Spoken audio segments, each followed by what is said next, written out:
India and the United Kingdom signed a free trade agreement in July 2025. It's being described as a comprehensive deal covering trade in goods, services, investments, digital cooperation, and more. In this context, it is pertinent to ask how important is the UK in India's trade landscape? What does this FTA mean for exporters and importers on both sides? And when will it actually come into force? But before we dive deep into these questions, let's take a quick detour. If you are also a data nerd like us and are interested in seeking reliable data-driven insights, do check out Dataful.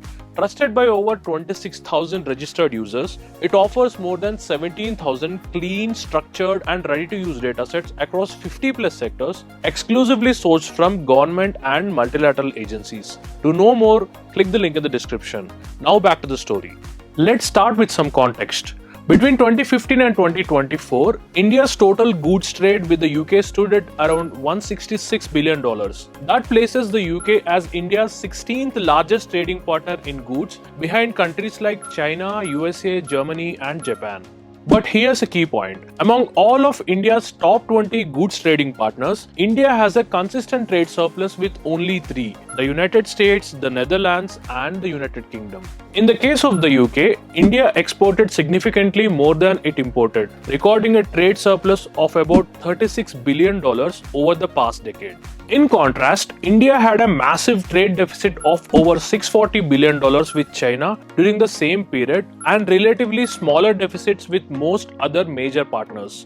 This makes the UK one of the few large economies where India enjoys a positive and stable trade balance, something that adds weight to the FTA from India's perspective.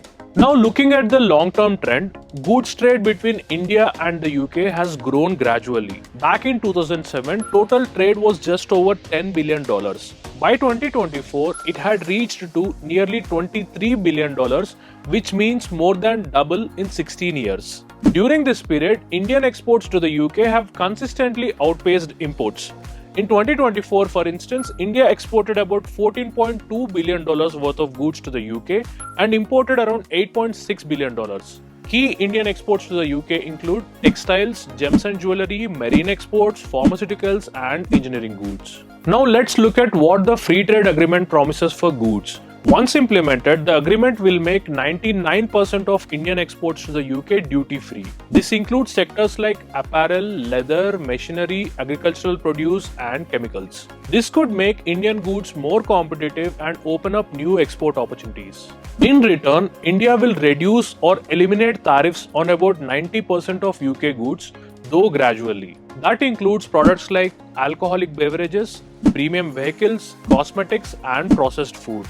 For example, the import duty on whiskey, currently around 150%, will be reduced to 40% over 10 years.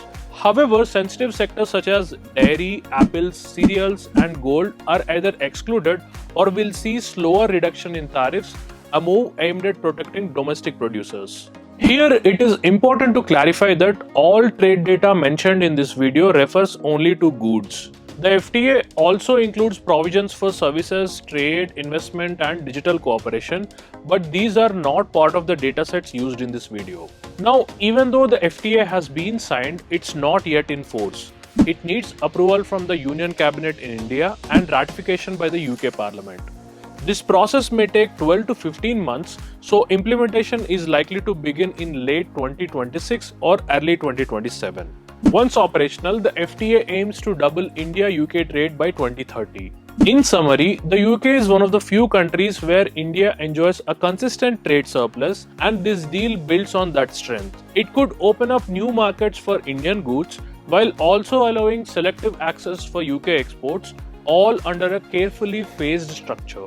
So, which sectors in India do you think will gain the most from this agreement? Should India aim for more such FTAs that support our trade balance? And how do you see this deal shaping India's long-term trade strategy? Let us know your thoughts in the comments below. Research for this story is powered by Dataful and Tagore.ai. To know more, click on the related links in the description.